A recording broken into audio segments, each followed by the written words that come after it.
Morgan Housel ने एक बड़ी ही कमाल की बात कही है कि दीर्घकालिक योजनाएं जितनी प्रतीत होती हैं उससे कहीं ज़्यादा कठिन होती हैं। क्यों? क्योंकि समय के साथ हमारा लक्ष्य और हमारी कामनाएं बदल जाती हैं।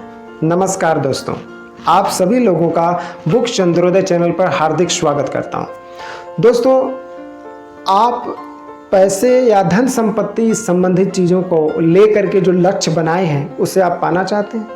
क्या आप चाहते हैं कि जब आपके पास बहुत सारा पैसा आ जाए उस टाइम पे आपके दोस्त, आपके मित्र और आपके फैमिली मेंबर्स वाले आपके साथ हों, आप इन सब लोगों के साथ उस पैसे का एंजॉय कर सकें? तो ये वीडियो आपके लिए है। इस वीडियो में मैं आपको दो ऐसे रहस्य की बात बताऊंगा जिसे जानने के बाद आप 100% अपने लक्ष्य को प्राप्त करेंगे। इसमें कोई भी बाधा बन ही नहीं सकता है। दोस्तों, एक छोटा सा सवाल है आपसे, जरा सोचिएगा, इस चीज़ पे मंथन करिएगा जो मैं आपसे करने वाला हूँ कि आप मान लीजिए 5 साल के लिए कोई लक्ष्य बनाते हैं कि नहीं, मुझे 5 साल में ये लक्ष्य पूरा करना है। तो होता क्या है कि आप जब लक्ष्य बनाते हैं उस टाइम पे आपकी मनोदशा, आपका व्यवहार और आपके दोस्तों का व्यवहार, आपके दोस्तों की मनोदशा, आपके फैमिली मेंबर्स का व्यवहार, उनका सोच, उनका लक्ष्य जो होता है आपको लेकर के, इन 5 सालों के अंदर अंदर वो सब कुछ चेंज होता रहता है, बदलता रहता है। यहाँ तक कि आज जिस टेक्नोलॉजी के बेस पे आप इस चीज़ को सोच रहे हो ना कि मैं ये चीज़ कर पाऊँगा, कल को क्या पता वो टेक्नोलॉजी बदल जाए, पूरा सराउंडिंग बदल जाए, पूरा इन्वायरमेंट बदल जाए, और ये बदलाव या तो आपको आपके लक्ष्य की तरफ लेकर जा सकता है या आपके लक्ष्य से दूर लेके जा सकता है। तो यहाँ पे आपको लक्ष्य तो बनाना है, लेकिन क्या ऐसी चीज़ है जिसे करना पड़ेगा कि हर एक परिस्थिति में, हर एक बदलाव के साथ आप अपने लक्ष्य की तरफ ही आगे बढ़ें, उसके विपरीत दिशा में न जाएं।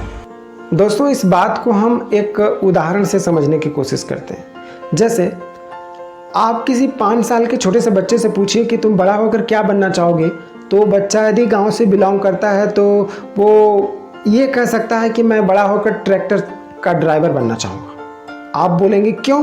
तो बोलेगा नहीं, ट्रैक्टर का ड्राइवर बहुत मज़े करता है, बहुत इंजॉय करता है, वो ट्रैक्टर पे बैठ जाता है, स्टीयरिंग ऐसे घुमाता है और हॉर्न बजाता है, पीप पीप ब्रुम ब्रुम करके चलता है और खेतों में यूं चलता जाता है, बहुत अच्छी अच्छी हवाएं चलती हैं, बड़ा मज़ा आता है उसे। तो मैं बड़ा होकर के ट्रैक्टर का ड्राइवर बनूंगा। अब बात आती है कि भाई जब वो बच्चा बड़ा हो जाता है, आप उससे दोबारा पूछें कि क्या बनना चाहोगे, तो बच्चा जानते हैं क्या बोलेगा? वो बोलेगा नहीं, मैं इंजीनियर बनना चाहता हूँ, मैं डॉक्टर बनना चाहता हूँ, मैं वकील बनना चाहता हूँ, लेकिन मैं ट्रैक्टर का ड्राइवर नहीं बनना चाहता। क्योंकि समय के साथ उसकी मनोदशा और उसके विचार, उसके लक्ष्य बदल गए। दोस्तों, आपने भी बहुत सारे लोगों को ये कहते सुना होगा कि भविष्य में क्या होगा किसे पता, कौन जानता है। लेकिन इसके विपरीत एक बात ये भी सत्य है, आज आप खुद नहीं जान रहे हैं कि भविष्य में आपकी मनोदशा क्या होने वाली है, आपकी कामनाएं क्या होने वाली है, या आप क्या चाहेंगे भविष्य में। ये सब कुछ बदलने वाला है। जब दोस्तों सब कुछ बदल रहा है तो ऐसे में हम कैसे दीर्घकालिक योजना बनाएं, कैसे हम ये बनाएं योजना कि हम 5 साल बाद यहाँ पे रहेंगे, 10 साल बाद यहाँ पे रहेंगे, 5 साल बाद मैं इतना कमाऊंगा या 10 साल बाद मैं इतना कमाऊंगा। कैसे योजना बनाएं जब सब कुछ बदल रहा है, हमारी मनोदशा भी बदल रही है, हमारे लक्ष्य भी बदल रहे हैं, तो कैसे बनाएं? तो दोस्तों, घबराने की बिल्कुल ज़रूरत नहीं है, क्योंकि एक वित्तीय सलाहकार हमारे साथ हैं जो कई कंपनियों के वित्तीय सलाहकार हैं और जाने माने फाइनेंशियल जर्नलिस्ट भी हैं, जिनका नाम है मॉर्गन हाउसल। इन्होंने 2020 में एक किताब पब्लिश करी जो इंटरनेशनल बेस्ट सेलिंग बुक है, जिसका नाम है द साइकोलॉजी ऑफ मनी। इसमें 2 ऐसी राज की बात ये बताते हैं जिसे अगर हम जान गए तो हम अपने फ्यूचर में जो लक्ष्य तय करते हैं उसे प्राप्त कर लेंगे, और प्राप्त करने के साथ साथ अपने फैमिली मेंबर्स, दोस्त, रिलेटिव्स सबका साथ भी प्राप्त कर पाएंगे। लेखक कहते हैं कि जब हम वित्त संबंधी योजना बनाते हैं तो हमें 2 बातों का खास ख्याल रखना चाहिए। पहला, वित्तीय आयोजन बनाते समय वित्तीय चरम सीमाओं से बचना चाहिए। अब ये वित्तीय चरम सीमाएं क्या हैं? वित्तीय चरम सीमाओं का मतलब ये है कि आप जब पैसे को लेकर के स्ट्रगल कर रहे होते हैं और आपको हर जगह से निराशा मिलती है, आपको हार मिलती है आपके करियर में, तो कुछ दिनों बाद आप ये सोचने लगते हैं कि नहीं, मुझे पैसा नहीं चाहिए, मैं जहाँ हूँ, जिस हाल में हूँ, मैं खुश हूँ। पैसा इंसान को बुरा बना देता है, मतलब नेगेटिव सोचने लगते हैं आप। और वहीं दूसरी तरफ कुछ लोग ऐसे मिलेंगे आपको जो ये कहते हैं कि मुझे पैसा चाहिए तो चाहिए, किसी कीमत पर इतना पैसा मुझे कमाना है। और वो कीमत कभी कभी बहुत बड़ी कीमत भी चुकाने को तैयार हो जाते हैं।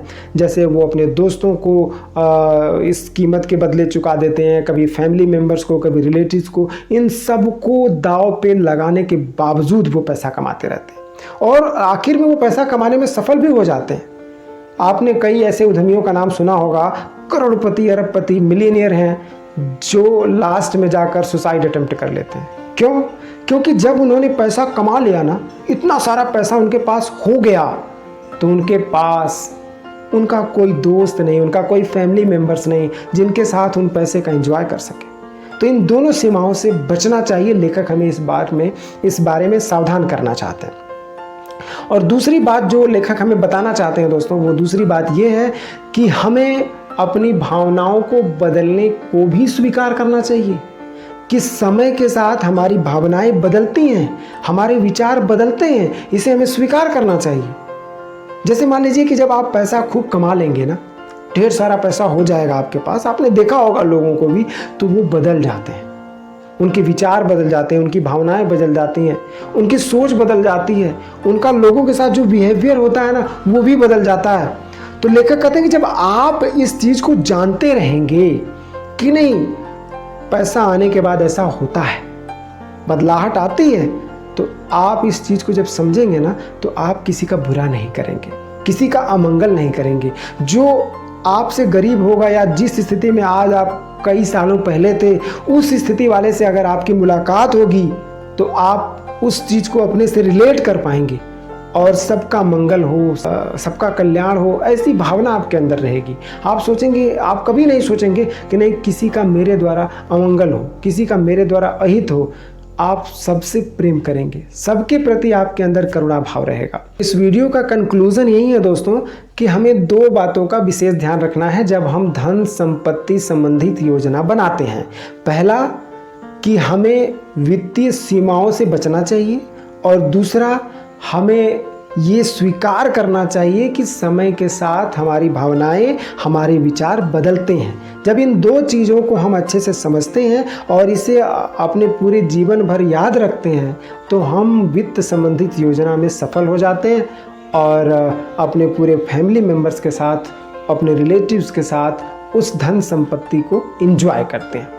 तो दोस्तों, कैसा लगा ये वीडियो?